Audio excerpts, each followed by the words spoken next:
मंगळार 9 April मुखेल वोळ पुताचेर भावार्थ ठेवतेल्या सोमेस्तांक सासनीक जिवीत मेळचें म्हूण देवाची येवजण। नियाळाक आदार देवान संवसाराचो मोग केलो म्हणल्यार मनशाकुळाचो मोग केलो। देवान मोग केलो, देव मोग करता आनी देव सदांच आमचो मोग करतलो, कित्याक देव म्हणल्यार मोगूच, होच आमचो भावार्थ।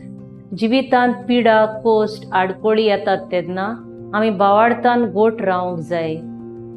जेन्ना आमच्या मोगाची आमचेर अविस्वाशी जातात तेन्ना आमी निर्शेतात, आमचो भावार्थ हालता।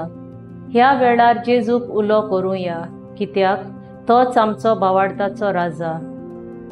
ताचेर कोण भावार्थ ठेवता ताकाच सासणाचें जिवीत मेळटलें, अशी देवाची येवजण। मोगाच्या न्हू, सांसवाच्या कोणया इतलो आमचो भावार्थ जेजूचेर आसल्यार पुरो, सगळें बरें आमचें सवें घडटलें। विजविता पासून पयल्या वाचपांत भावार्थ्यांचो जमो कसो आसलो, कसो जियेतालो, धर्मदूत कशे जेजूच्या पुनर्जिवंतपणाक गवाय दिताले हाचें चित्र दिता। आयच्या शुभ वर्तमानांत जेजून निकोदेमाक सांगता, देवाच्या राज्यांत भितर सरूंक आत्म्यान जल्मूंक जाय।